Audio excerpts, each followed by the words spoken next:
काही महिन्यांपूर्वी मालवणला बसवलेला शिवाजी महाराजांचा पुतळा काल वादळ वाऱ्यामुळे पडला। अरे ज्या महाराजांनी अनेक वादळ वाऱ्याच्या सामोरे जाऊन त्या वादळ वाऱ्याला आव्हान दिलं, त्या महाराजांचा पुतळा पडतो। हा केवढा मोठा अपशकुन आहे। पुतळा बनवायला कित्येक वर्ष लागतात। हा पुतळा किती महिन्यात बनवलात आपण? काय एवढी घाई? त्याची क्वालिटी? समजा तुमच्या भ्रष्टाचाराचं तर सगळे गेलंय 50%च्या वरती।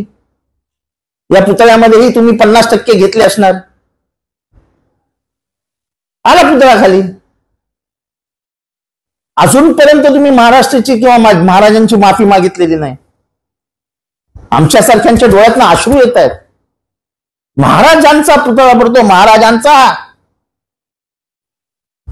स्टॅच्यू ऑफ लिबर्टी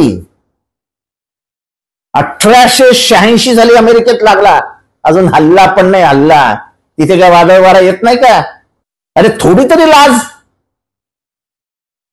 कोण हा आपटे? त्यांनी किती पुतळे बनवलेत? माझा हा महाराष्ट्र सरकारला सवाल आहे की 24 तासाच्या आत आपटे नावाच्या माणसाने कुठे कुठे किती किती पुतळे बनवलेत हे जाहीर करावं। महाराष्ट्र ज्येष्ठ श्रेष्ठ असे पुतळे बनवणारे इसम जन्माला आले,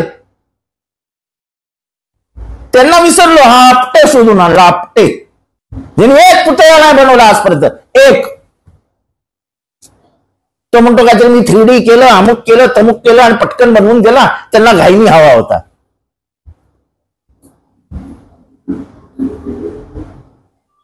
या माझ्याकडे मी शिवाजी महाराजांचा पुतळा बसवलाय, जो स्वतः त्यावेळेसचे राष्ट्रपती प्रणब कुमार मुखर्जी यांनी ठाण्याला अर्पित केलाय।